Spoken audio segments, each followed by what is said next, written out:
A group of prominent Israeli public figures has sent a letter to European Union countries and to the UK, asking them to recognize a Palestinian state immediately. The signatories include academics, former ambassadors, a former deputy speaker of the Knesset, and a former attorney general. In part, the letter says the recognition of a Palestinian state is a matter of principle and historic justice. It's also a way to bring back a chance for quiet in this war-torn region. There is no better way to restore faith in diplomacy than recognizing the state of Palestine now. Well, joining us now from Tel Aviv is one of the signatories of that letter. Alon Liel is former director of Israel's foreign ministry and former ambassador to South Africa. Alon, thank you for joining us. Explain to us in short why you signed this letter. Israel faces an historic junction at the moment. We have to go or the military way or the diplomatic way. If we go the military way, we continue the war into Rafah with all the implications on Israel's, including on Israel's international status. And if we go the diplomatic way, we'll have a deal regarding the hostages, and we can further expand our relations in the Middle East and maybe recover the international status.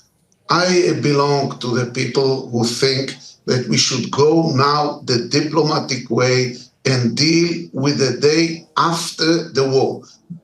And we are not in a majority, the people who feel that this is the way to go. The majority wants to go the military way. And we think the only way to convince the Israeli government to take the diplomatic path is that the world is not going to forget about the idea of the two states, about the idea of a Palestinian state. And I think what happened Friday in the UN Assembly and what might happen later this month with several countries in Europe that are probably going to recognize Palestine is important to clarify to the Israeli government and the Israeli public that this is the way to go. So as a reminder to our viewers, because you mentioned the General Assembly, there was a vote at the UNGA, the world, where all countries in the world are represented, almost all, and they overwhelmingly voted to say that Palestine qualifies to be recognized as a member state. The Israeli Prime Minister Benjamin Netanyahu seems convinced that the solution is a military one. Where do you think that leads? Look, if we'll go the military way, I'm very worried that in addition to a big number of casualties and further destruction, we will lose some of our friends, almost allies, in the Middle East. Our relations with Egypt will be further complicated. We might lose Jordan. And as a result of it, we might lose some of our international standing. Does Netanyahu care about that? Does he care about international standing? Does he care about alliances? He keeps messaging that if Israel needs to go it alone, they will. I think it's a very good question because I think Netanyahu is among the Israeli politicians who knows the world, who knows how interconnected Israel is with the world. But many of the politicians leading Israel today are not aware of the importance of the global standing of Israel.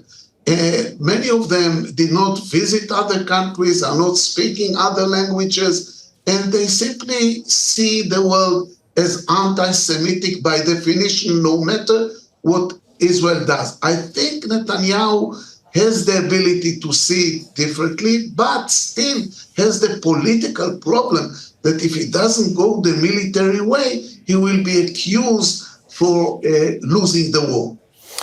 Alon, you talk about Israel's international standing and potentially losing the support of Jordan. I'm just getting this information that's coming out of the Egyptian Ministry of Foreign Affairs. They're making the announcement that Egypt now intends to officially intervene to support the lawsuit filed by South Africa against Israel before the ICJ. So just as a reminder to our viewers, Israel is on trial at what is known as the world's top court for genocide. This case was brought by South Africa. There's been an interim ruling by the ICJ. They say genocide is potentially happening in Gaza right now and that Israel needs to take actions to prevent genocide from happening. What's happening now is that Egypt says it is coming on board with this court case, and it is supporting the South African court case. Let me see what else I'm finding in this announcement. This comes in light of the increasing severity and scope of Israeli aggressions in the Gaza Strip. We, meaning Egypt, call on Israel to comply with its obligations as the occupying power. Alon, back to you. So I'm just getting this information. You were just talking about Israel losing its international standing. Egypt is a major country for Israel, Alon. It's one of the two Arab countries that has, one of the first Arab countries that has a peace treaty. I know there've been the Abraham Accords since, but Egypt and Jordan, two major countries. Now Egypt saying, well, we're going to support South Africa in its genocide case against Israel. I didn't hear that Egypt has such an intention. I know, we're breaking this news. This has just been announced. Yeah, okay, so it's new to me too.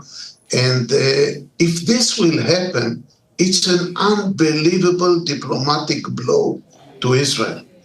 Egypt is the cornerstone of our standing in the Middle East. Egypt started it, and everything we have on top of it, including Jordan and then the Emirates and Morocco, and we have more connections in the Middle East, is coming as a result of what Egypt did 40 years ago. So if Egypt will join now South Africa and in the claim in front of the International Court of Justice in The Hague, it is a real diplomatic punch. Israel will have to take it very seriously. And this is what I'm warning about. I think it's coming now from several directions. And Israel has to look at the world and has to listen to the world, not only to the Israeli public opinion asking now for revenge. We have to look at the overall, at the wider picture of the long-term security of Israel, not only on the next few weeks in Gaza. Yeah, Alon Liel, again, you're one of the signatories of the letter that we were talking about a few minutes ago, calling on EU member states and the UK to recognize the state of Palestine without delay. Thank you very much for joining us on the program this hour. Thank you. Make sure to subscribe to our channel to get the latest news from Al Jazeera.